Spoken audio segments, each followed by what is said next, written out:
The October wind carried the scent of coal smoke and horse manure through the narrow windows of the New York Tribune building. As Thomas Whitmore adjusted his wire-rimmed spectacles and studied the assignment sheet before him, the gaslight flickered against the yellowed walls of the cramped editorial office, casting dancing shadows that seemed to mock the very profession he'd devoted his life to capturing. St. Catherine's Home for Boys, he read aloud, his fingers tracing the elegant script of his editor's handwriting. Documentation for the Children's Charitable Foundation Annual Report. Standard institutional photography. Thomas had been working as a documentary photographer for the Tribune for nearly 8 years, since arriving in New York from his native Philadelphia in 1895. At 32, he had earned a reputation for his unflinching eye and ability to capture the raw truth of the city's underbelly. His photographs of the tenement conditions, the factory workers, and the immigrant communities had helped fuel social reform movements across Manhattan. Mr. Whitmore, called Henry Ashford, the Tribune's chief editor, from across the bustling newsroom. His voice cut through the constant clatter of typewriter keys and the shouts of copy boys rushing between desks. "A word, if you please." Thomas gathered his leather portfolio and crossed the room, navigating between the maze of cluttered desks where reporters hunched over their stories like vultures over carrion. The smell of ink and cigarette smoke hung heavy in the air, mixing with the October chill that seeped through the building's aging walls. Ashford's office was a testament to 20 years of newspaper work, with stacks of papers reaching toward the ceiling and photographs pinned haphazardly to every available surface. The older man looked up from his desk, his graying beard neatly trimmed despite the chaos surrounding him. "This orphanage assignment," Ashford began, removing his reading glasses and cleaning them with a yellowed handkerchief. "It's important, Thomas. The Children's Charitable Foundation provides significant funding to several institutions across the city. They need documentation of conditions, activities, the children themselves." Thomas nodded, settling into the worn leather chair across from his editor's desk. "Standard work, I assume. Group photographs, facility documentation, perhaps some individual portraits?" "Exactly. But I want your eye on this, not just anyone's. There have been concern about some of these institutions. Nothing proven, mind you, but whispers. The Foundation wants an honest assessment through your lens." The photographer felt a familiar stirring of curiosity, the same instinct that had led him to some of his most impactful work. "What kind of concerns?"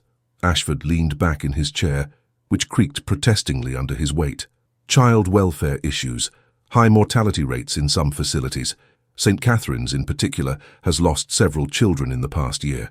Natural causes, according to the reports, but the numbers are troubling." Thomas made a mental note as he studied his editor's expression. Ashford was a man who chose his words carefully, and the pause before troubling spoke volumes about what wasn't being said. "When do they expect me?" "Tomorrow morning, 10 o'clock sharp. Speak with a Sister Margaret Mary. She runs the day-to-day operations." Ashford handed him a business card with the orphanage's address, printed in simple black ink. "Take your time, Thomas. Get the real story." As Thomas left the Tribune building and stepped onto Park Row, the late afternoon sun was already beginning its descent behind the towering structures of Lower Manhattan. The streets bustled with the usual chaos of horse-drawn carriages, electric trolleys, and pedestrians hurrying to complete their daily business before darkness fell.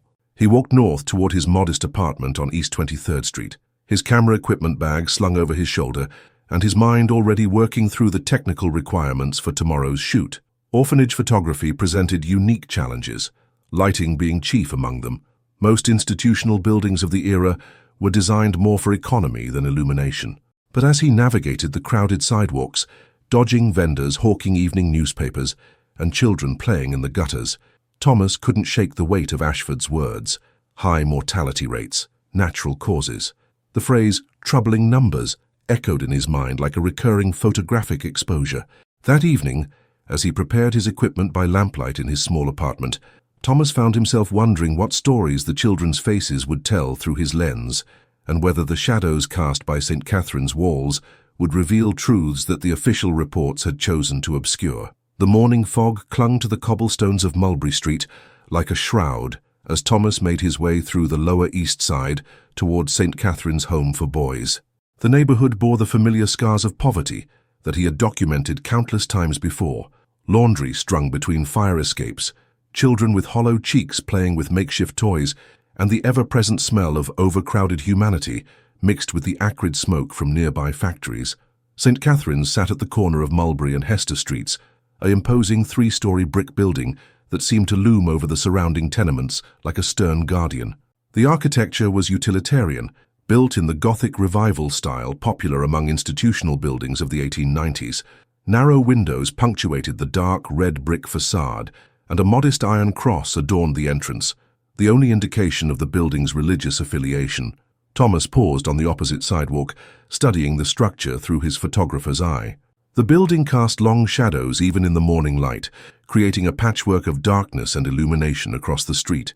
He noted the way the fog seemed to cling more persistently around the orphanage, as though reluctant to lift and reveal what lay beneath. The heavy wooden door bore a simple brass nameplate, and Thomas lifted the iron knocker, its metallic echo seeming to reverberate longer than natural within the building's walls. After several moments, the door creaked open to reveal a young woman in a nun's habit, her face pale but kind. "You must be Mr. Whitmore from the Tribune," she said, her Irish accent soft but unmistakable. "I am Sister Margaret Mary. We have been expecting you." Thomas removed his hat and followed her into the entrance hall, immediately struck by the temperature difference. Despite the mild October weather, the interior felt significantly colder, and he could see his breath forming small clouds in the dim light filtering through the narrow windows. "Forgive the chill," Sister Margaret Mary said, noticing his reaction. "The building is old and we struggle with heating costs. The children have grown accustomed to it." The hallway stretched before them, lined with plain wooden chairs and simple religious artwork. The floors were worn hardwood, polished smooth by countless feet, but bearing the scuffs and stains of institutional use. Gas fixtures provided minimal lighting, creating pools of yellow illumination separated by stretches of shadow. "How many children do you currently house, sister?" Thomas asked as they walked deeper into the building. 47 at present," she replied, her voice carrying a note of weariness. "We have capacity for 60, but our numbers fluctuate." They passed what appeared to be a common room, where several boys sat at wooden tables, some reading, others engaged in quiet conversation. Thomas noticed immediately how subdued they seemed, lacking the boisterous energy typical of children their age. Their clothing was clean but patched, and many appeared thinner than healthy children should be. "The dining hall is through here," Sister Margaret Mary continued, leading him into a large room dominated by long wooden tables and benches. "We serve meals at 7, noon and 6. Simple fare but nourishing." Thomas began unpacking his camera equipment, noting the poor lighting conditions he had anticipated. The windows were too high and narrow to provide adequate illumination for indoor photography, meaning he would need to rely heavily on his magnesium flash powder for interior shots. "I would like to begin with some general documentation," he said, attaching his camera to its tripod. "The dormitories, common areas, kitchen facilities, then perhaps some group photographs of the children, if that would be acceptable." Sister Margaret Mary nodded, but Thomas noticed a slight hesitation in her manner. "Of course, though I should mention that some of our boys are quite shy around strangers. They have endured much before coming to us." As if summoned by her words, a small group of boys entered the dining hall, their bare feet making soft padding sounds on the wooden floor. Thomas studied them through his viewfinder, noting their pale complexions and the way they seemed to cluster together for comfort, rather than spreading out naturally as most children would. One boy in particular caught his attention, a thin child of perhaps 8 years with dark hair and unusually bright blue eyes. Unlike the others, this boy met Thomas's gaze directly, showing no fear or shyness. There was something unsettling about the child's steady stare, an intensity that seemed beyond his years. "That is Samuel Fletcher," Sister Margaret Mary said quietly, following Thomas's gaze. "He arrived 6 months ago, a bright boy, but troubled by nightmares." Thomas nodded, making a mental note to include Samuel in his individual portraits. There was something about the child's expression that would translate powerfully in a photograph, a depth of experience that spoke to the harsh realities these children had faced. "Shall we proceed to the dormitories?" Sister Margaret Mary asked, but her voice carried an undertone that suggested she would prefer to conclude the tour quickly. As they prepared to leave the dining hall, Thomas glanced back at Samuel Fletcher, only to find the boy still watching him with that same intense stare. For a brief moment, Thomas thought he saw something else in the child's expression, something that looked remarkably like a warning. The wooden stairs creaked ominously under Thomas's weight as Sister Margaret Mary led him toward the second-floor dormitories. Each step seemed to echo through the building's hollow spaces, creating a rhythm that reminded him uncomfortably of a funeral march. The stairwell was poorly lit, with only a single gas fixture at each landing, leaving large sections shrouded in deep shadow. "We house the younger boys on the second floor," Sister Margaret Mary explained, pausing at the landing, "ages 5 through 12. The older boys occupy the third floor, though we have fewer of them currently." Thomas noticed how she avoided elaborating on why their numbers were reduced, but he filed the observation away for later consideration. As they reached the second floor, he was struck by how much colder it felt than the ground level. The temperature seemed to drop with each step they climbed, and he found himself pulling his coat tighter around his shoulders. The dormitory was a long, narrow room with high ceilings and tall windows that filtered the morning light into pale, ghostly beams. 2 rows of simple iron beds lined the space, each covered with thin grey blankets and accompanied by a small wooden chest for personal belongings. The walls were bare, except for a single crucifix hanging at the far end of the room. "Each boy has his own bed and storage," Sister Margaret Mary said, her voice barely above a whisper in the cavernous space. "We maintain strict rules about cleanliness and order." Thomas began setting up his equipment, noting how the dormitory's acoustics seemed to swallow sound. Even his footsteps, which had echoed so clearly on the stairs, now seemed muffled and distant. He adjusted his camera settings to account for the challenging lighting conditions, knowing he would need several shots to properly document the space. As he worked, he became aware of a subtle but persistent sound, a soft scratching that seemed to come from within the walls themselves. When he paused to listen more carefully, the sound stopped, only to resume when he returned his attention to his equipment. "Sister, do you have issues with rodents in the building?" he asked, glancing toward the walls where the sound seemed to originate. Sister Margaret Mary's face tightened slightly. "Old buildings settle, Mr. Whitmore. The sounds you hear are quite normal." But Thomas had spent enough time in old buildings to recognize the difference between settling wood and something moving within the walls. This sound was too rhythmic, too purposeful to be merely structural. It reminded him of fingernails dragging against wood, a slow, deliberate scratching that raised the hair on his arms. He focused his attention on photographing the dormitory, using his flash powder to illuminate the far corners where the natural light failed to reach.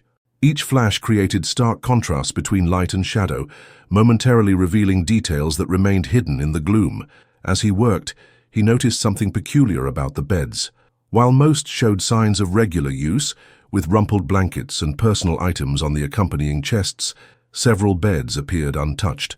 The blankets were pulled tight with military precision, and the wooden chests bore a thin layer of dust that suggested they had not been opened in some time. "These beds," Thomas said, gesturing toward the unused ones, "are they reserved for new arrivals?" Sister Margaret Mary followed his gaze, and for a moment her composed facade seemed to crack. "Those beds, they belong to boys who are no longer with us." "Adopted," Thomas pressed gently. "In a manner of speaking," she replied, but her tone suggested the conversation was closed. As Thomas continued his documentation, he began to notice other disturbing details. Several of the occupied beds had deep scratches in the wooden floor beside them, as though something heavy had been dragged across the boards repeatedly. The window glass was unusually thick and appeared to have been replaced recently, though the rest of the building showed clear signs of age and wear. Most unsettling of all was the way the natural light seemed to bend and dim in certain areas of the room. Even with his photographer's trained eye for lighting, Thomas couldn't understand why specific corners remained dark, despite their proximity to windows. The shadows in these areas seemed deeper, more substantial than mere absence of light should create. "Mr. Whitmore," Sister Margaret Mary said suddenly, her voice sharp with urgency, "I believe we should move on to the common areas. The children will be returning for their midday meal soon." But as Thomas began packing his equipment, he heard footsteps in the hallway outside the dormitory. The sound was different from Sister Margaret Mary's soft tread or the padding of children's feet. These footsteps were heavier, more deliberate, and they seemed to pause directly outside the dormitory door. Sister Margaret Mary had gone rigid, her eyes fixed on the doorway with an expression of barely concealed fear. The footsteps lingered for what felt like an eternity, before slowly continuing down the hallway, fading into the building's perpetual silence. "Sister," Thomas said quietly, "who else works in the building during the day?" She turned to him, her face pale as candle wax. "Mr. Whitmore, we are quite alone on this floor. The children are all downstairs in their lessons, and Father McKenna only visits on Sundays. The scratching sound within the walls resumed, louder now and more insistent. Thomas felt a chill that had nothing to do with the building's poor heating, as he realized that whatever was making those sounds was moving through the walls in the same direction as the footsteps they had just heard. By the time they descended to the ground floor, Thomas's unease had settled into his bones like winter frost. Sister Margaret Mary maintained her composure, but he noticed how she quickened her pace through certain sections of the hallway, and how her eyes darted toward the shadows that seemed to pool in corners, despite the daylight streaming through the windows. "Perhaps we might proceed with the outdoor photographs," she suggested, leading him toward a door at the rear of the building. "The weather is cooperative, and the children enjoy their time in the courtyard." Thomas was grateful for the suggestion. The oppressive atmosphere of the building's interior had begun to affect his concentration, and he found himself second-guessing lighting decisions that should have been automatic after 8 years of professional photography. Fresh air and natural light would help him regain his equilibrium. The courtyard was a modest rectangular space enclosed by the orphanage's rear wall and 2 neighboring buildings. The ground was packed dirt with patches of stubborn grass struggling to grow in the limited sunlight. A few wooden benches sat against the walls, and a single oak tree provided shade in one corner, its branches reaching toward the narrow strip of sky visible above the surrounding structures. What struck Thomas immediately was how the courtyard seemed to exist in perpetual twilight, despite the clear October sky above. The surrounding buildings created deep shadows that shifted slowly as the sun moved overhead, but never seemed to fully retreat. Even at what should have been the brightest part of the day, the space maintained an atmosphere of dusk. "The children will be out shortly," Sister Margaret Mary said, settling onto one of the benches. "They have 30 minutes for recreation after their midday meal." Thomas began setting up his equipment, grateful for the steadier light conditions even if they remained challenging. He had just finished adjusting his tripod when the rear door opened and children began filing into the courtyard. Their behavior immediately caught his attention. Rather than the explosive energy typical of children released for recreation, these boys moved with careful, measured steps. They spoke in hushed tones and seemed to instinctively avoid certain areas of the courtyard, particularly the space beneath the oak tree where the shadows were deepest. Samuel Fletcher emerged with the group, and Thomas was struck again by the boy's unusual composure. While the other children clustered together near the building's wall, Samuel walked directly toward Thomas's camera setup, showing no fear of the stranger or his equipment. "Are you going to take our picture, mister?" Samuel asked, his voice carrying clearly across the courtyard despite its soft volume. "I am," Thomas replied, crouching down to meet the boy's eye level. "Would you like to be in a photograph?" Samuel nodded, but his expression remained serious. "Will you show us the picture when you make it?"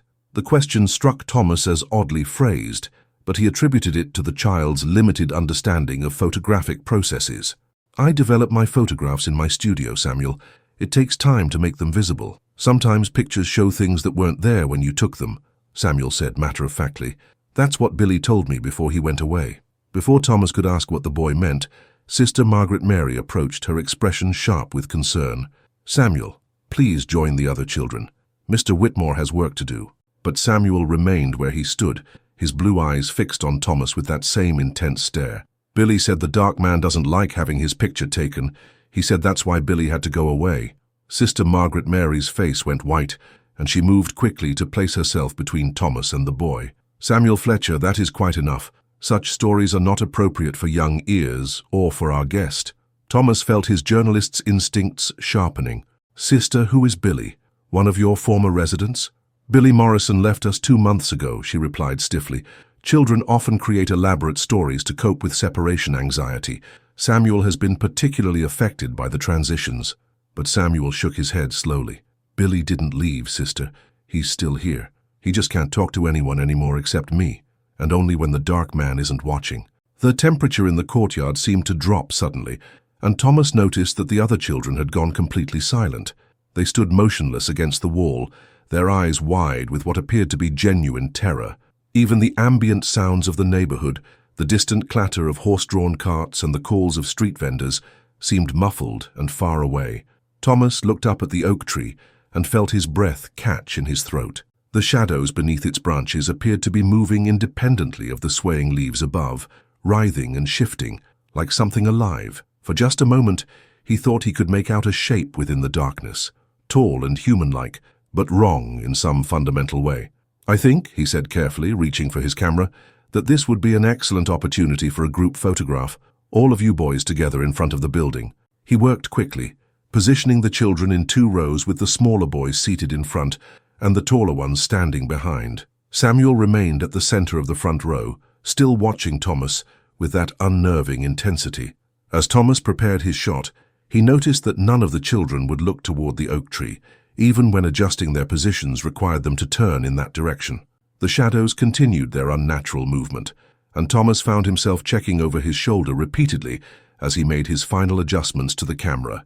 The sensation of being watched was overwhelming, as though something malevolent was studying him from the darkness beneath the tree. "Everyone hold very still," he called out, preparing his flash powder. "This will create a bright light, but it will only last for a moment." As he triggered the flash, illuminating the courtyard in stark black and white, Thomas could have sworn he heard a sound like a sharp intake of breath coming from the direction of the oak tree. But when his vision cleared from the brilliant explosion of light, the shadows beneath the branches appeared normal once again. The photograph was taken, captured forever on the glass plate in his camera. Thomas had no way of knowing that when he developed it that evening, it would reveal something that would change the course of his life forever. Thomas's darkroom occupied the basement of his boarding house on East 23rd Street, a cramped space he had converted with the landlord's grudging permission 3 years earlier. The room was his sanctuary, lit only by the soft red glow of his safety lamp, where the chaos of the outside world was reduced to the precise chemistry of silver salts and developer solutions. The events at St. Catherine's had left him unsettled, and he found himself working with unusual haste as he prepared to develop the day's photographs. The familiar ritual of mixing chemicals and preparing the development trays should have calmed his nerves, but he couldn't shake the memory of Samuel Fletcher's warnings, or the unnatural movement of shadows beneath the courtyard's oak tree. He began with the interior shots, methodically working through the dormitory and common room photographs. Each image emerged slowly in the developer solution, revealing the stark reality of institutional life. The unused beds became more prominent in the photographs than they had appeared to his naked eye, their pristine condition creating an almost accusatory contrast to the worn, lived-in appearance of the occupied ones. It was nearly midnight when Thomas finally turned his attention to the courtyard group photograph. As he slipped the glass plate into the developer solution, he found himself holding his breath, though he couldn't explain why. The image began to materialize slowly, the faces of the children emerging from the chemical fog like ghosts becoming solid. At first, everything appeared exactly as he remembered.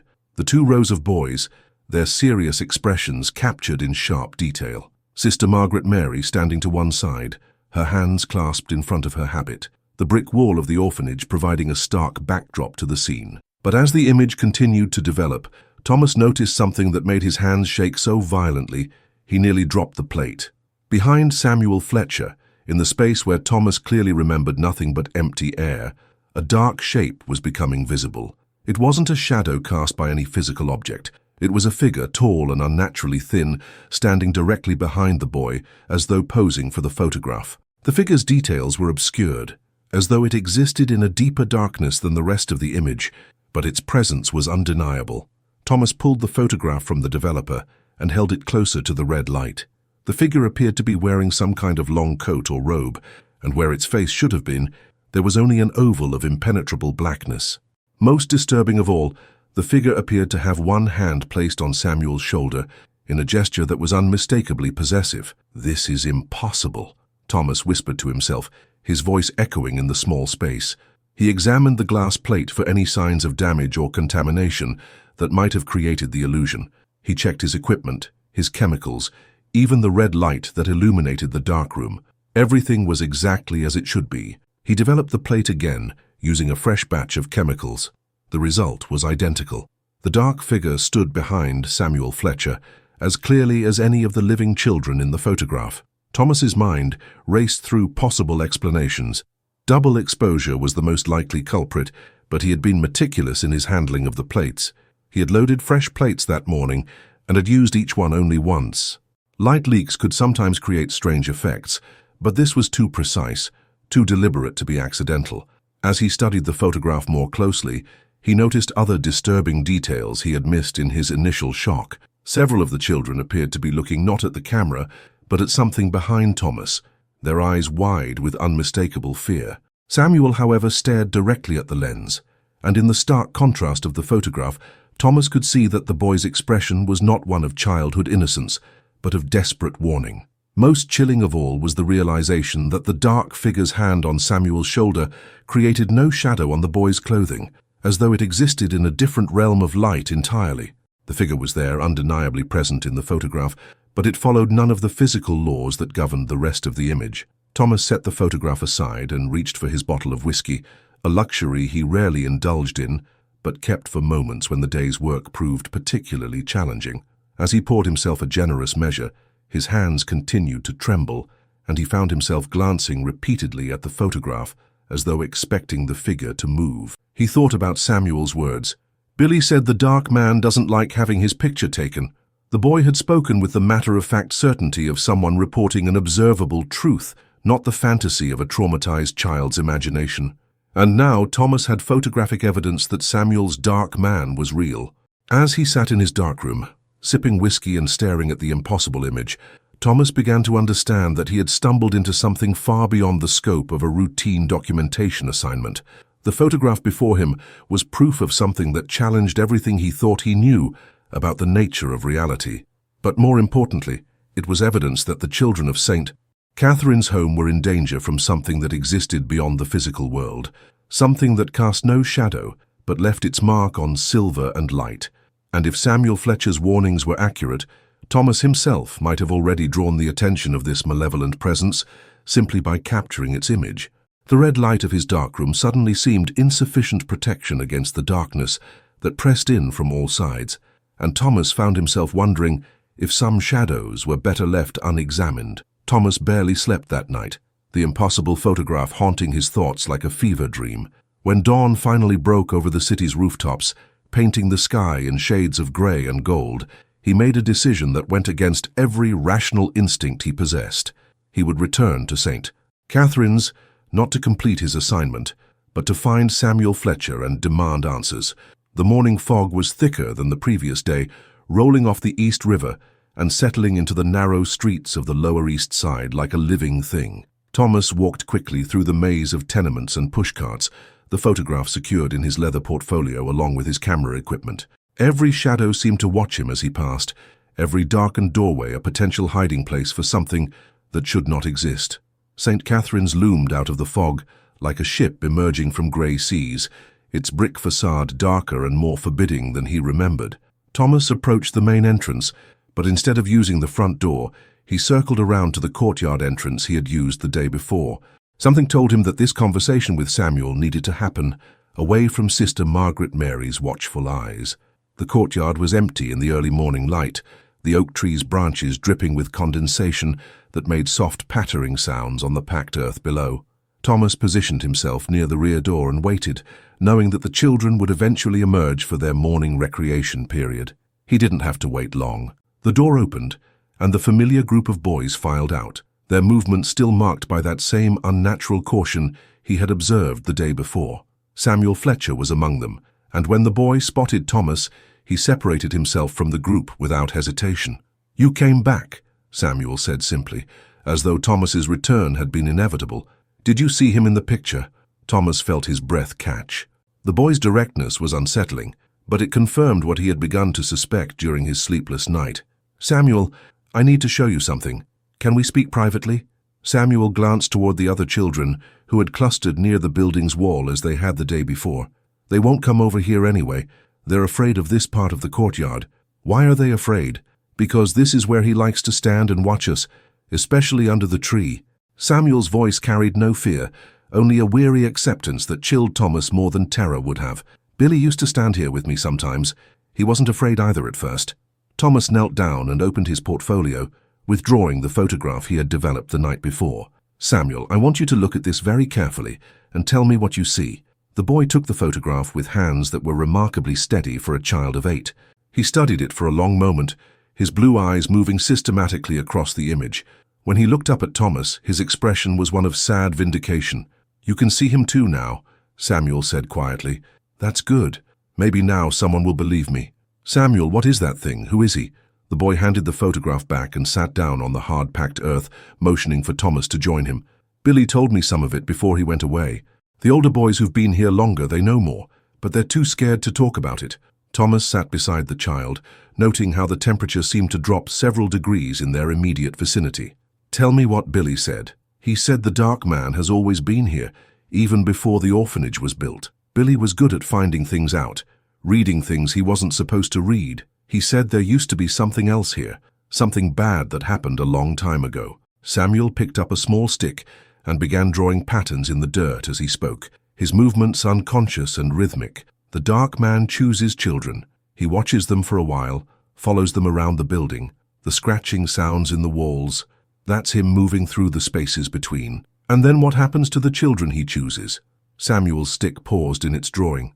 They get sick, not the kind of sick that doctors can fix. They get cold all the time, and they start having dreams that aren't really dreams, and then one night they just don't wake up. Thomas felt ice forming in his stomach. How many children, Samuel? Billy was the 7th since I've been here, but there were others before I came. Sister Margaret Mary tries to make people think they just died from being poor and sick, but the rest of us know better.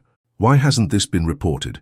Why hasn't anyone investigated? For the first time, Samuel looked at Thomas with something approaching pity. Who would believe it? And besides, he doesn't let people investigate. Whenever someone starts asking too many questions, they have accidents, or they just forget what they were looking for.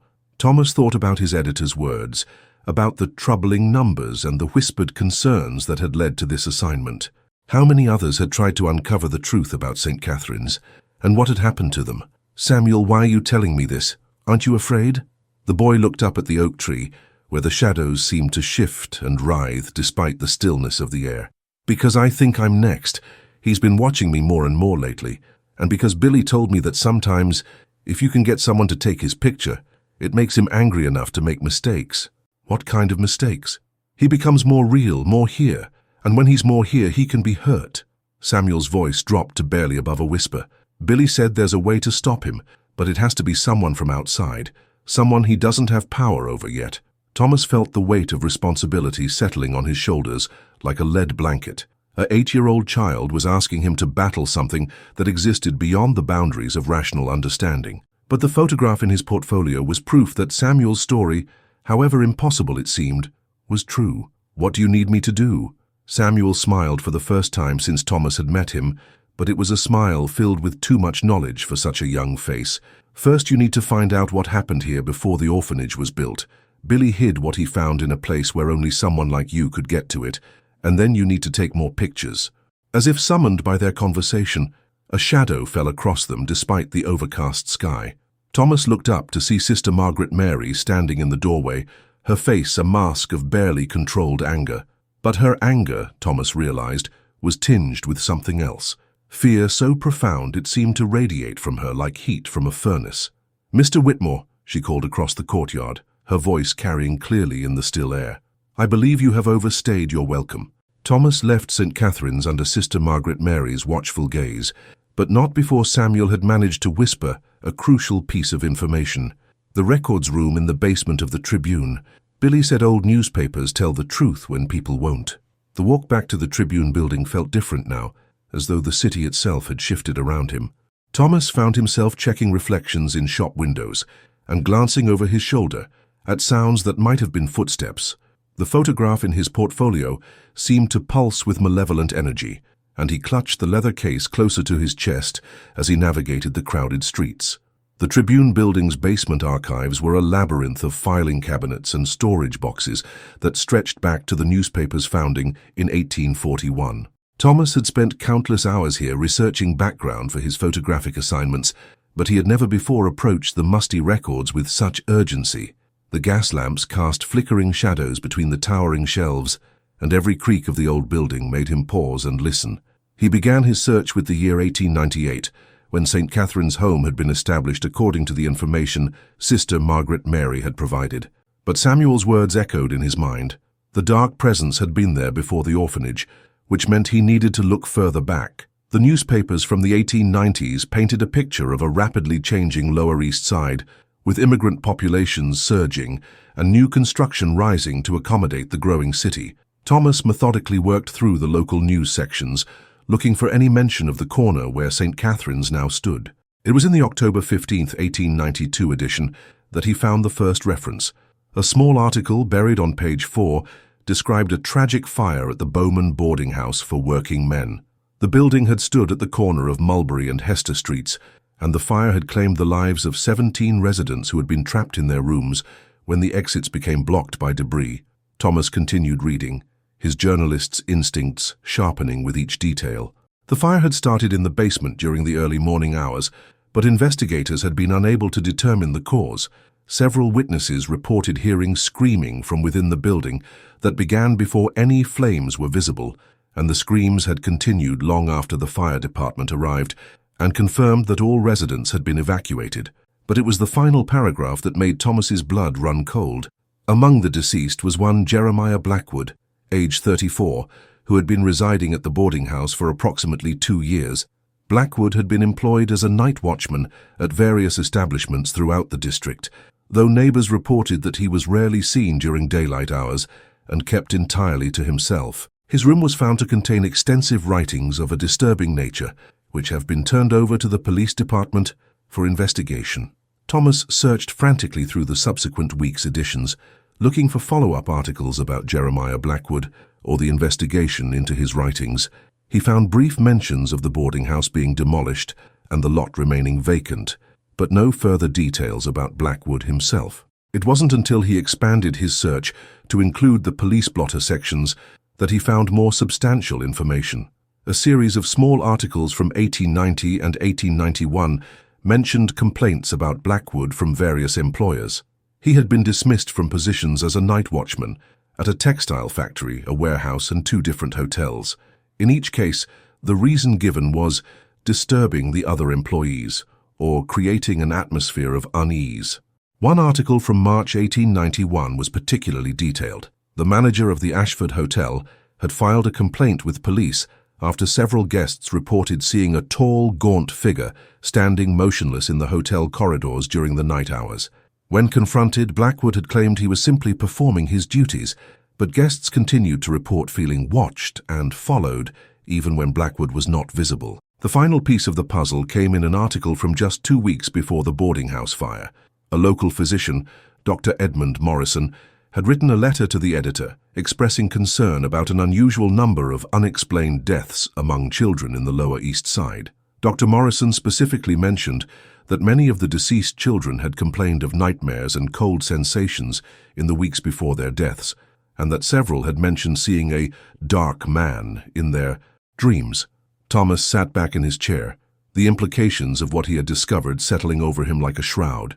Dr. Morrison had the same surname as Billy Morrison, the boy Samuel had mentioned. The connection couldn't be coincidental. Jeremiah Blackwood had died in the fire that destroyed the boarding house, but somehow his malevolent presence had survived. When St. Catherine's home was built on the same site 5 years later, it had inherited more than just the land. It had inherited an evil that fed on children's innocence and life force. Thomas gathered the relevant newspaper clippings and prepared to leave the archives, but as he stood to go, he heard a sound that made his blood freeze. From somewhere deeper in the basement, beyond the reach of the gas lamps, came the soft scratch of fingernails against wood, the same sound he had heard in the orphanage's dormitory. The scratching moved slowly along the walls, circling the archives room, as though something was testing the boundaries of the space. Thomas remained motionless, hardly daring to breathe, as the sound completed its circuit and gradually faded into the building's perpetual silence. Only when he was certain the presence had withdrawn did Thomas allow himself to move. As he climbed the stairs toward the editorial floor, he realized that his investigation had not gone unnoticed. Whatever haunted St. Catherine's home was now aware of his interest, and it was beginning to extend its influence beyond the orphanage walls. But Thomas also realized something else. Dr. Morrison's letter had mentioned specific symptoms and patterns. If Billy Morrison was indeed related to the doctor, then the boy might have inherited more than just a name. He might have inherited knowledge that could prove crucial to stopping the entity that had already claimed too many innocent lives. Thomas emerged from the basement archives with a plan forming in his mind, but also with the growing certainty that he was now engaged in a race against time. Samuel Fletcher was the entity's next target, and if Thomas couldn't find a way to stop it soon, Another child would join the growing list of unexplained deaths at St. Catherine's home. The next morning brought news that Thomas had been dreading but expecting. A messenger boy from the Tribune arrived at his boarding house before dawn, bearing a telegram that had been delivered to the newspaper office during the night. The message was brief and devastating. Samuel Fletcher found deceased in dormitory this morning. Natural causes presumed. Services pending. Sister Margaret Mary, St. Catherine's home. Thomas read the telegram 3 times before its contents fully registered. Samuel, the brave boy who had tried to warn him about the dark entity, was dead. The entity had claimed another victim, and Thomas couldn't help but feel that his own investigation had somehow accelerated the timeline of Samuel's doom. But Samuel's final words echoed in his memory. Billy hid what he found in a place where only someone like you could get to it. Thomas dressed quickly and gathered his camera equipment, along with the newspaper clippings he had discovered in the Tribune archives. If Billy Morrison had hidden evidence somewhere accessible to a photographer, Thomas had a growing suspicion about where that might be. The fog was thick again as Thomas made his way through the Lower East Side, but this time it seemed to carry with it the weight of Samuel's death. The streets felt more threatening, the shadows deeper and more purposeful. Every passerby seemed to watch him with eyes that held too much knowledge, and the scratching sound that had followed him in the Tribune basement now seemed to echo from within the very walls of the buildings he passed. St. Catherine's appeared deserted when Thomas arrived, though he knew the children were likely inside attending their morning lessons. The main entrance was locked, but the courtyard gate stood slightly ajar, as though someone had deliberately left it open for his arrival. The courtyard felt different now, charged with a malevolent energy that made Thomas's skin crawl. The oak tree's branches hung motionless in the still air, but the shadows beneath them writhed and shifted with that same unnatural movement he had observed before. Thomas forced himself to approach the tree, fighting every instinct that screamed at him to flee. As he drew closer, he began to understand what Samuel had meant about a hiding place only a photographer could access. The tree's trunk bore scars from old wounds where branches had been removed over the years, creating hollow spaces and crevices that would be invisible to casual observation, but obvious to someone trained to notice details of light and shadow. Thomas examined the trunk methodically, his photographer's eye cataloguing every irregularity in the bark. It was in a hollow about 5 feet from the ground, concealed behind a loose piece of bark, that his fingers encountered something that didn't belong, a small oilcloth package wedged deep into the wood. He extracted the package carefully, his hands trembling with anticipation and dread. Inside the oilcloth he found a collection of items that told the story of Billy Morrison's investigation. Handwritten notes in a child's careful script, several newspaper clippings that matched those Thomas had found in the Tribune archives, and most importantly a small leather journal that bore the name Dr. Edmund Morrison, embossed on its cover. Thomas opened the journal carefully, mindful of its age and fragility. The pages were filled with Dr. Morrison's precise handwriting, documenting case after case of unexplained child deaths in the Lower East Side between 1890 and 1892. But it was more than just medical records. It was the detailed observations of a man who had recognized a pattern that defied conventional explanation. The children speak consistently of a figure they describe as the Dark Man, one entry read. This entity appears to select its victims through a process I cannot yet understand, but the progression of symptoms remains constant. Nightmares, sensitivity to cold, gradual weakening, and finally death during sleep. Most disturbing is the children's unanimous description of feeling watched in the weeks before their decline. Dr. Morrison had documented 17 deaths that followed this exact pattern, all children between the ages of 5 and 12, all residing within a 6-block radius of what would later become St. Catherine's home. But it was his final entries that provided the crucial information Thomas needed. I have identified the source, Dr. Morrison wrote in an entry dated just days before the boarding house fire. The entity manifests most strongly at the Bowman boarding house, specifically around the resident Jeremiah Blackwood. Blackwood appears to serve as some form of conduit or host for this malevolent presence. The children's symptoms worsened dramatically when they passed near the boarding house, and several have reported seeing Blackwood standing in locations where he could not physically be present. The journal's final entry was dated the morning of the fire. I have confronted Blackwood directly. The entity that inhabits him is not human and never was. It feeds on innocence and life force, growing stronger with each victim claimed. Blackwood himself may be as much a victim as the children, though his willingness to serve as host suggests a corruption of soul that extends beyond mere possession. I fear my interference has drawn its attention. If something should happen to me, I pray that someone will continue this work and find a way to stop this abomination. Billy Morrison's notes, written in the margins of his great-grandfather's journal, provided the final piece of the puzzle. The boy had discovered that Dr. Morrison was his ancestor and had inherited the journal after his parents' death. More importantly, Billy had found Dr. Morrison's research materials hidden in the basement of the family home, including detailed instructions for a ritual that could potentially banish the entity. The dark man is strongest when he remains hidden, Billy had written in his careful script. Great-grandfather believed that exposing him to light, making him visible to others, could weaken his hold on this world. Photography might be the key, because it captures not just what is, but what truly exists. If enough people can see the dark man for what he really is, he loses his power to remain hidden. Thomas felt pieces of the puzzle clicking into place. The photograph he had taken in the courtyard hadn't been an accident or a trick of light. It had been the entity revealing itself, perhaps involuntarily when confronted with the camera's ability to capture truth that the naked eye might miss. But Billy's notes also contained a warning that chilled Thomas to the bone. He knows I've found the journal. The scratching in the walls is getting louder, and I've started having the dreams. I don't think I have much time left.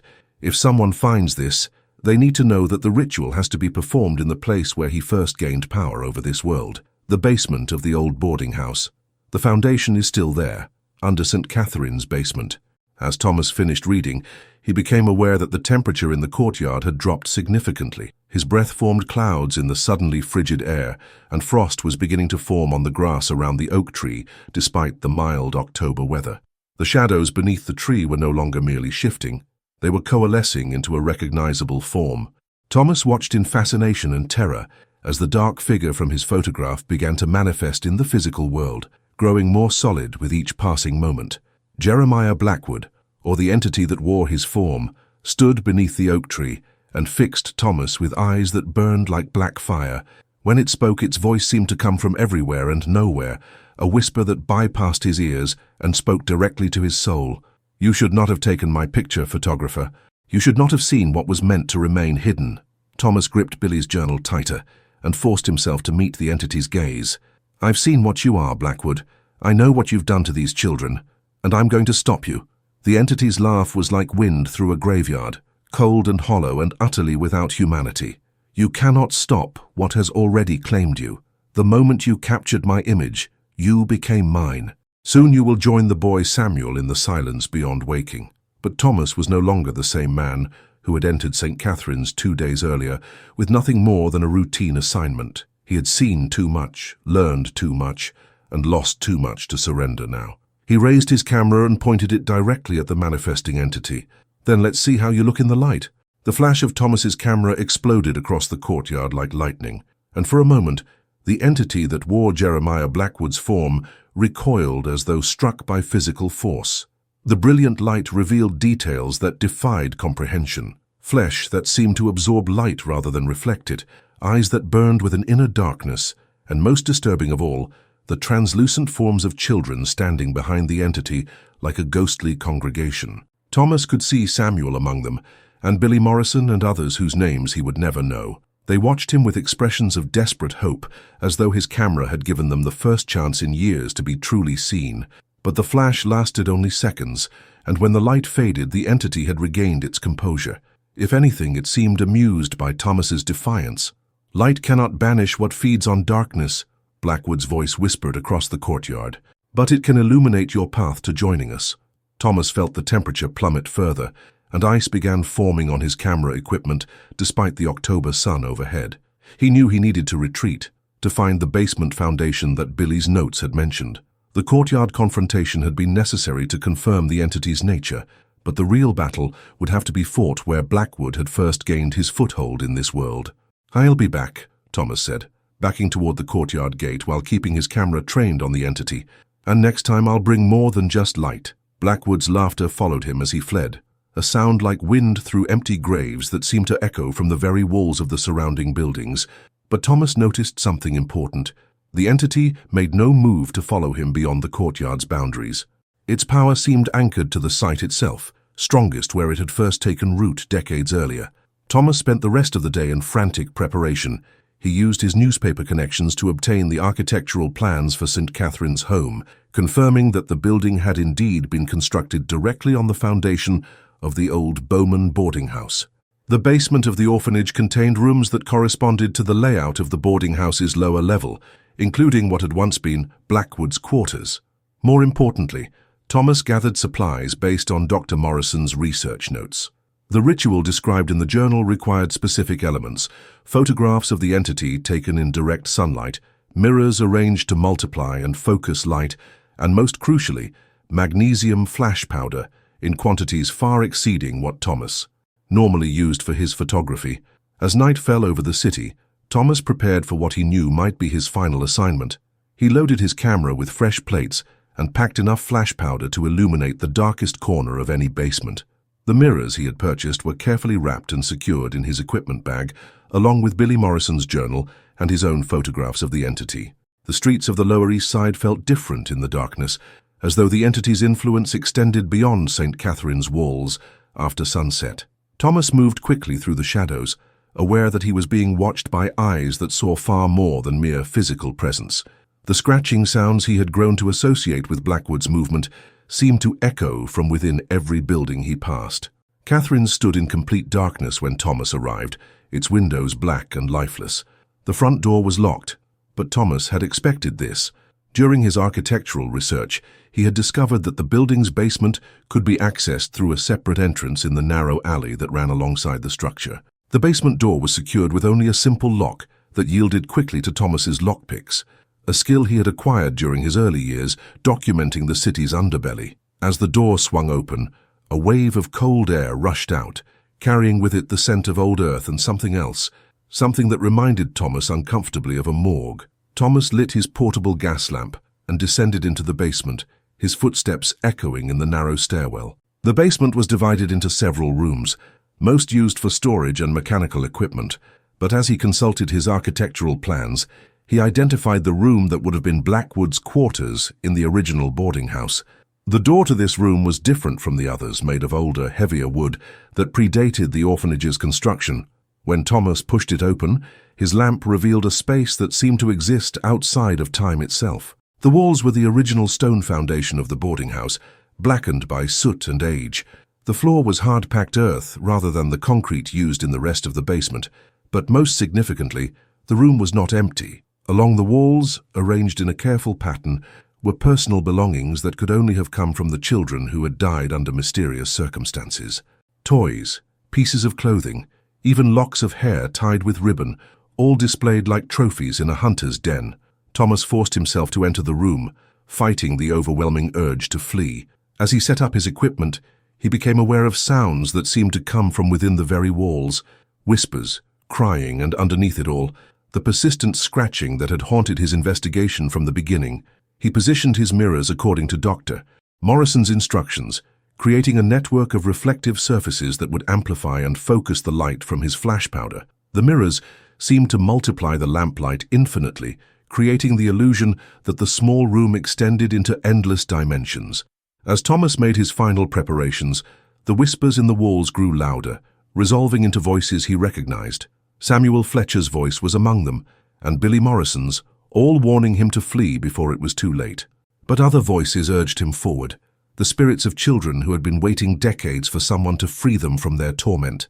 The temperature in the room dropped so dramatically that Thomas's breath came in visible clouds, and frost began forming on his equipment. The gas flame of his lamp flickered and dimmed, as though something was drawing the very energy from the air around him.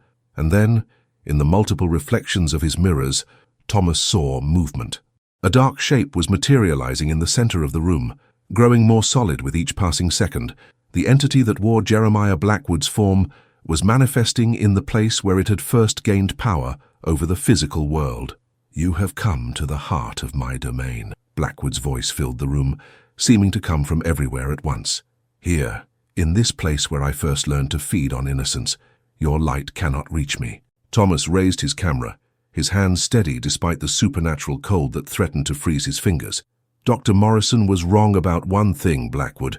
Light doesn't banish darkness, but the truth Captured in silver and light and seen by human eyes, that's what destroys monsters like you." The entity laughed, but Thomas detected something new in the sound: uncertainty. The mirrors reflected and multiplied Blackwood's form, creating dozens of images that revealed the true nature of what stood before him. No longer hidden, no longer able to exist solely in shadow and suggestion, the entity was forced to confront its own reflection in the harsh light of revelation. Thomas triggered his camera, and the basement exploded in white fire as every ounce of his flash powder ignited simultaneously, magnified and focused by the mirrors into a blazing sun that burned. Yahweh, every shadow, every hiding place, every dark corner where evil could lurk unseen. In that moment of absolute illumination, Thomas saw everything, the entity's true form writhing in agony as it was exposed completely for the first time in decades, the ghostly forms of its victims finally free to move toward whatever waited beyond, and most importantly, the knowledge that some truths, once brought to light, could never again be hidden in darkness. The explosion of light lasted longer than any flash Thomas had ever produced, as though the mirrors had captured and held the illumination, reflecting it back and forth in an endless cascade of brilliance. In that sustained moment of absolute clarity, the basement room was transformed into something beyond the physical world, a space where truth existed in its purest form. The entity that had worn Jeremiah Blackwood's appearance writhed in the center of the light, its borrowed human form dissolving like smoke in wind. What remained was something that had never been human, a writhing mass of shadow and hunger that fed on innocence and fear. Thomas watched through his viewfinder as the creature's true nature was revealed, not a ghost or spirit, but something far older and more malevolent, a parasitic force that attached itself to places of suffering and death. But the light was doing more than merely exposing the entity. Thomas could see the ghostly forms of children moving within the brilliance, no longer trapped by the creature's influence. Samuel Fletcher stepped forward first, his young face peaceful for the first time since Thomas had met him. Billy Morrison followed, still clutching what appeared to be his great-grandfather's journal. "It's working," Samuel's voice came clearly through the supernatural radiance. "We can leave now. We can go where he can't follow." One by one, the spirits of the entity's victims moved through the light towards something Thomas couldn't see but could sense, a doorway or passage that led away from the torment they had endured. Some had been trapped for months, others for years, all finally free to continue their interrupted journey beyond the physical world. The entity's screams filled the basement as its hold on the trapped souls was severed. The sound was inhuman, a wailing that seemed to come from the very foundations of the building. Thomas felt the creature's rage and desperation as a physical force, pressing against him like a crushing weight. But the mirrors continued to hold and amplify the light, creating a prison of illumination that the entity could not escape. Dr.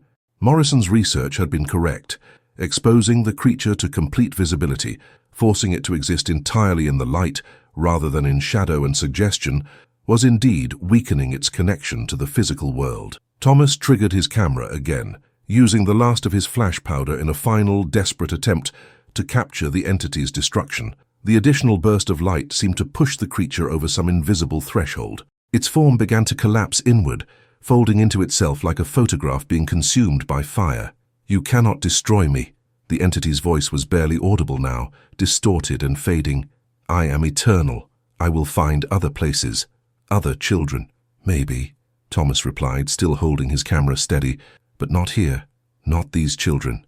And now everyone will know what to look for." The creature made one final attempt to escape the light, lunging toward Thomas with claws of pure shadow.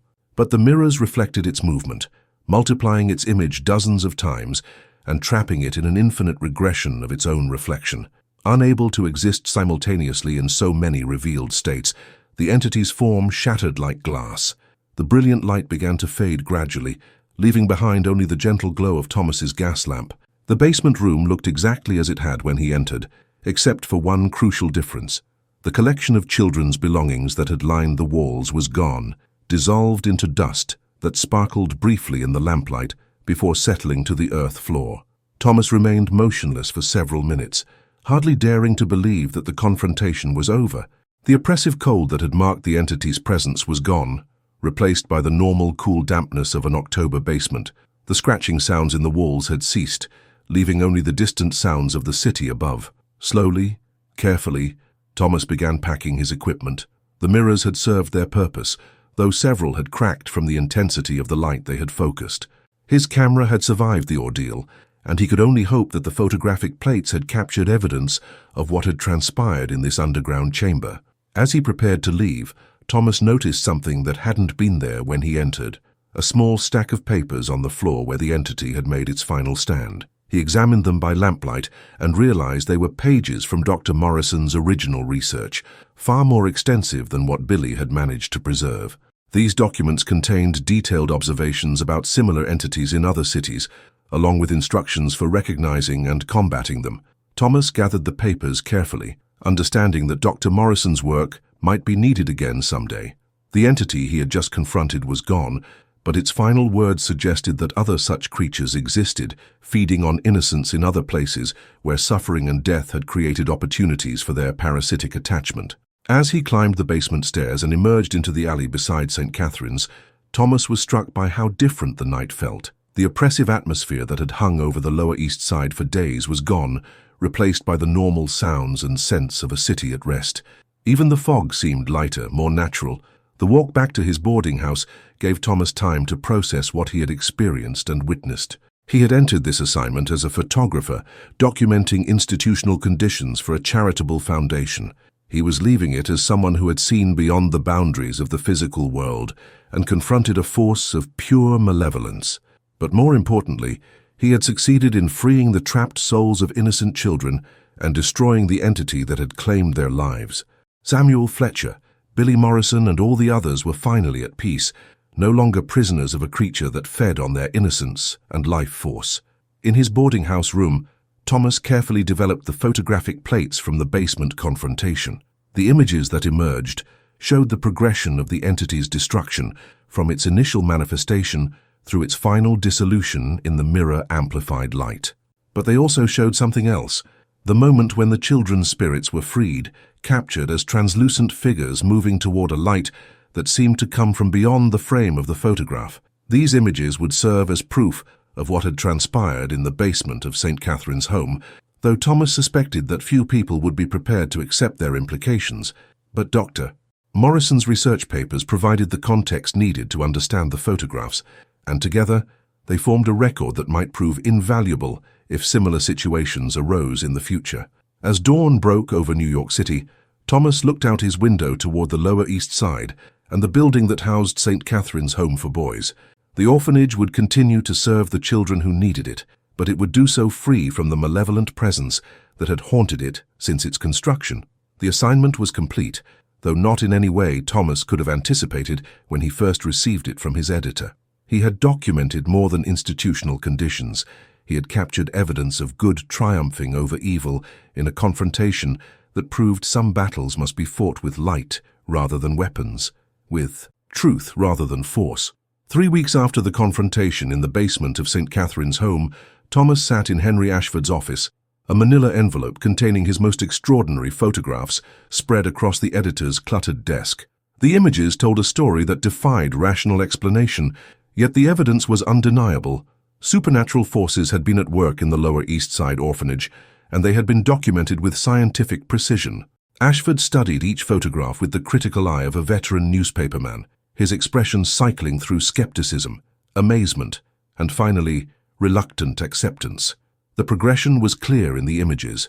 The initial group photograph showing the dark figure behind Samuel Fletcher, the basement confrontation revealing the entity's true nature, and finally, the moment of its destruction, captured in silver and light. "Thomas," Ashford said finally, removing his spectacles and cleaning them with deliberate care, "in 20 years of newspaper work, I have never encountered anything quite like this. These photographs, they're either the most elaborate hoax ever attempted, or they document something that will fundamentally change how we understand the world." Thomas leaned forward in his chair, his hands clasped tightly together. "I assure you, Henry, every image is genuine. I've triple-checked the plates, examined them for signs of manipulation, even had another photographer review my development process. What you see is exactly what occurred. And the orphanage itself? What has happened there since your intervention?" Thomas smiled for the first time in weeks. "The change has been remarkable. I visited yesterday under the pretext of delivering my final report to Sister Margaret Mary. The atmosphere is completely different. The children are active, playful, normal in every way. The unexplained deaths have ceased entirely. Indeed, the transformation at St. Catherine's had been dramatic and immediate. The oppressive cold that had plagued the building was gone, replaced by normal October temperatures. The children, freed from the entity's influence, had regained their natural vitality and curiosity. Most tellingly, Sister Margaret Mary herself seemed like a different person, no longer burdened by the weight of inexplicable tragedies occurring under her care. She told me something interesting, Thomas continued. The night after my basement confrontation, several children reported dreams about Samuel Fletcher and Billy Morrison, but these weren't nightmares. The boys appeared healthy and happy, telling the others that they were safe now and no longer afraid. Sister Margaret Mary said it was as though they were saying goodbye. Ashford gathered the photographs and returned them to the envelope with careful precision. The question now, Thomas, is what we do with this information. Publishing these images and your account would certainly create a sensation, but it might also cause panic. Parents throughout the city would be demanding investigations of every orphanage, every school, every institution that houses children. Thomas had been wrestling with the same dilemma since developing the photographs. Dr. Morrison's additional research papers, which he had discovered in the basement, documented similar entities in cities as far away as Boston and Philadelphia. The problem was apparently more widespread than anyone had realized, but exposing it publicly might cause more harm than good. I've been thinking about that, Thomas said. Perhaps the Tribune isn't the right venue for this story, but the information needs to be preserved and made available to those who might encounter similar situations. Dr. Morrison was trying to build a network of researchers and investigators who could respond to these threats. What are you proposing? Thomas withdrew a second envelope from his portfolio, this one containing copies of Dr. Morrison's research and his own detailed account of the St. Catherine's investigation. I want to establish a formal record. Send copies to police departments, medical associations, religious institutions. Create a reference that can be consulted when unexplained child deaths begin following patterns similar to what we documented. Ashford nodded slowly, understanding the logic behind Thomas's proposal. A discreet distribution to professionals who might encounter such cases. Keep the information available without causing public hysteria. Exactly, and I want to continue Dr. Morrison's work. There may be other places where similar entities have taken hold, other children who need to be freed from this kind of torment. The editor leaned back in his chair, studying Thomas with new respect. You're talking about fundamentally changing your career, Thomas, moving from photographic journalism to something that doesn't even have a name yet. Supernatural investigation, Thomas said quietly, using photography to document and combat forces that exist beyond normal human perception. Dr. Morrison proved it could be done with scientific methods. I want to perfect those methods and train others to use them. Over the following weeks, Thomas worked with Ashford to implement their plan. Copies of the research were sent to carefully selected recipients, police commissioners in major cities, heads of medical associations, prominent religious leaders, and directors of child welfare organizations. Each package included Thomas's photographs, Dr. Morrison's research papers, and detailed instructions for recognizing and combating supernatural entities that preyed on children. The response was mixed but encouraging. Some recipients dismissed the materials as elaborate fiction, but others wrote back with accounts of similar unexplained phenomena in their own jurisdictions. A police detective in Boston reported a series of child deaths in an orphanage that matched Dr. Morrison's documented patterns exactly. A Catholic bishop in Philadelphia described mysterious occurrences at a school for indigent children that had baffled church investigators for months. Most significantly, Thomas received a letter from Dr. Margaret Henley, one of the few female physicians practicing in New York City. Dr. Henley had been documenting unexplained child deaths for several years and had developed theories about supernatural causation that closely paralleled Dr. Morrison's work. She proposed a collaboration that would combine medical expertise with Thomas's photographic techniques. Your photographs provide the proof we've been lacking, Dr. Henley wrote.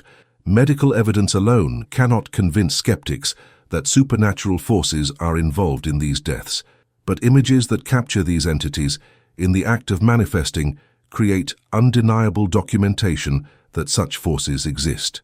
Thomas began working with Dr. Henley to develop standardized procedures for investigating suspected supernatural activity. They created protocols for photographing alleged manifestations, techniques for using light to weaken malevolent entities, and methods for distinguishing between genuine supernatural threats and cases that could be explained through conventional means. Their work attracted the attention of other researchers and investigators, gradually forming an informal network of professionals who shared information about unusual cases. Thomas found himself traveling frequently, documenting suspected supernatural activity in cities throughout the Northeast, always carrying Dr. Morrison's research and his camera equipment.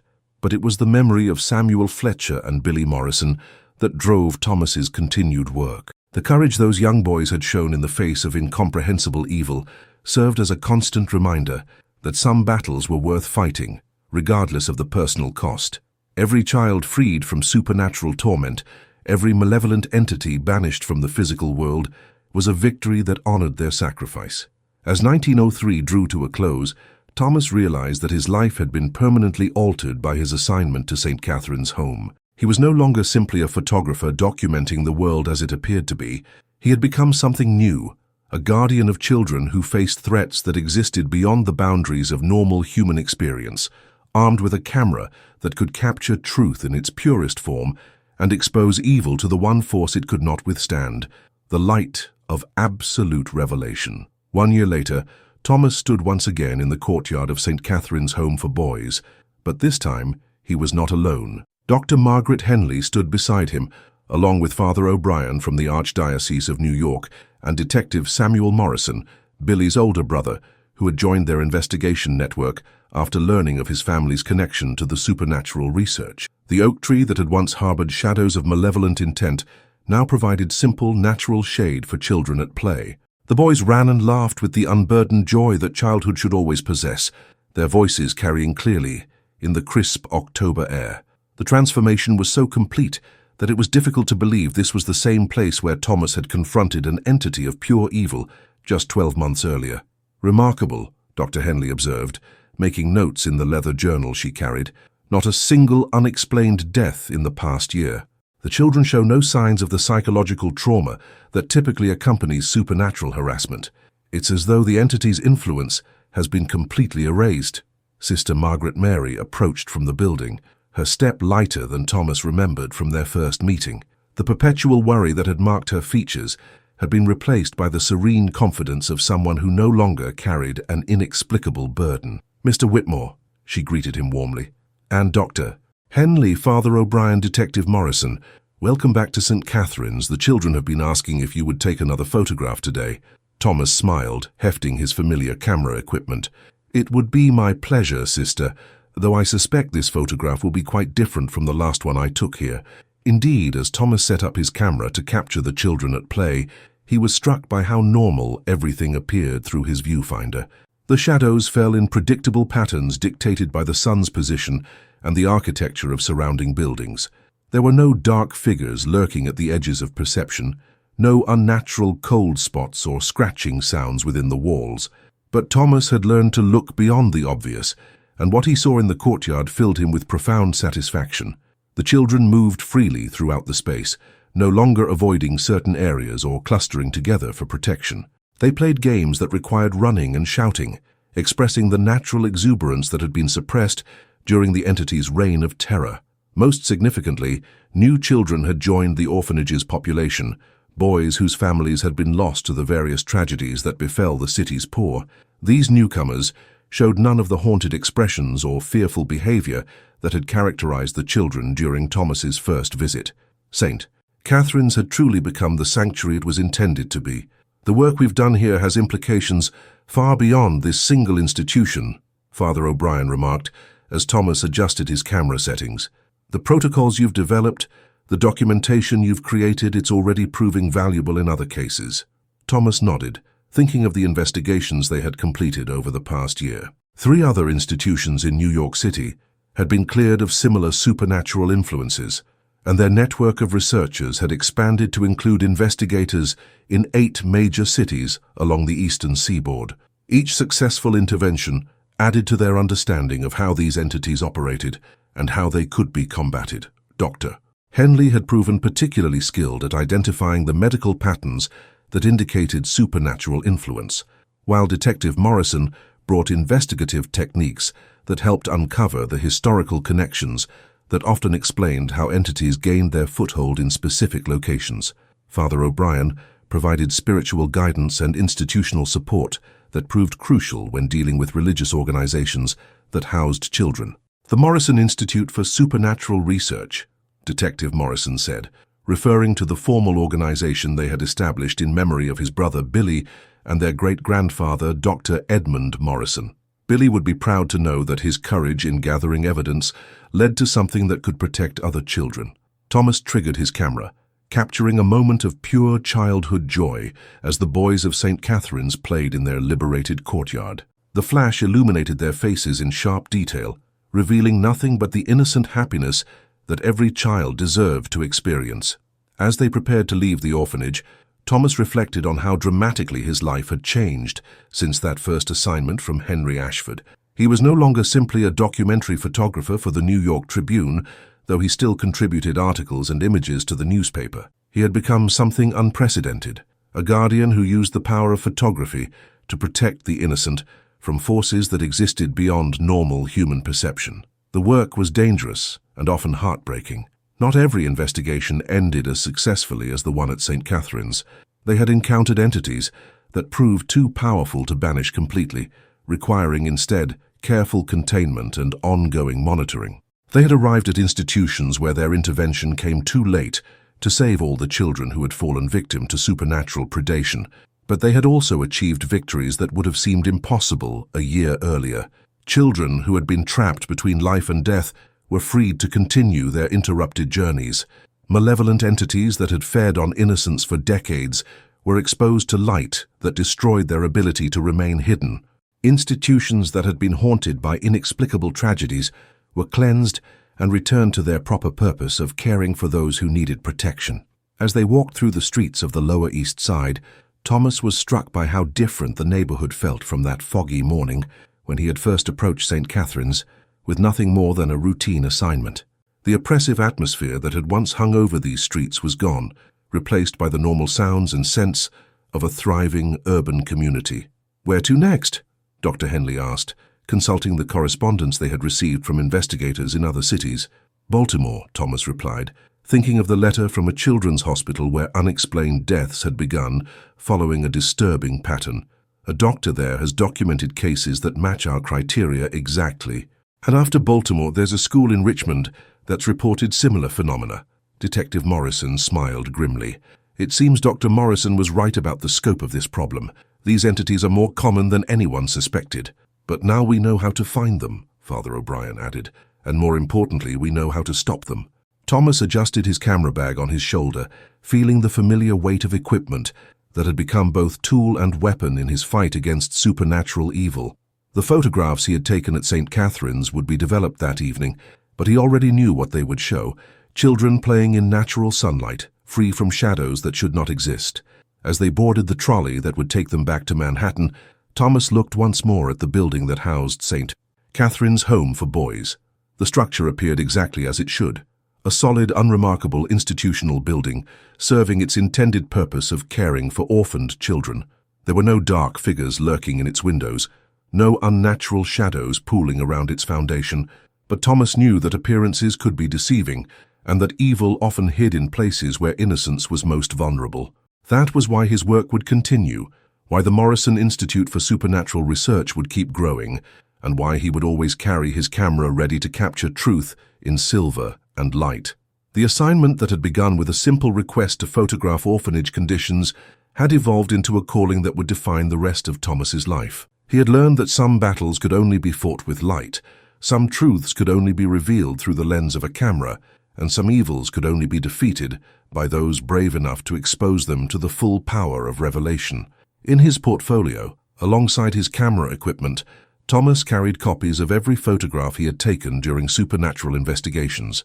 They served as both evidence and inspiration, proof that evil could be conquered when good people refused to accept that innocent children should suffer for forces beyond their understanding. The trolley carried them away from the Lower East Side, but Thomas knew they would return to this neighborhood and others like it whenever children faced threats that existed beyond the physical world. Armed with cameras, mirrors, and the accumulated wisdom of Dr. Morrison's research, they would continue the work of protecting the innocent from predators that fed on darkness and fear. And in every photograph Thomas took, in every flash of light that banished shadow and revealed truth, the legacy of Samuel Fletcher and Billy Morrison would live on, two brave boys who had faced unimaginable evil and trusted that someone would hear their warnings and carry on their fight.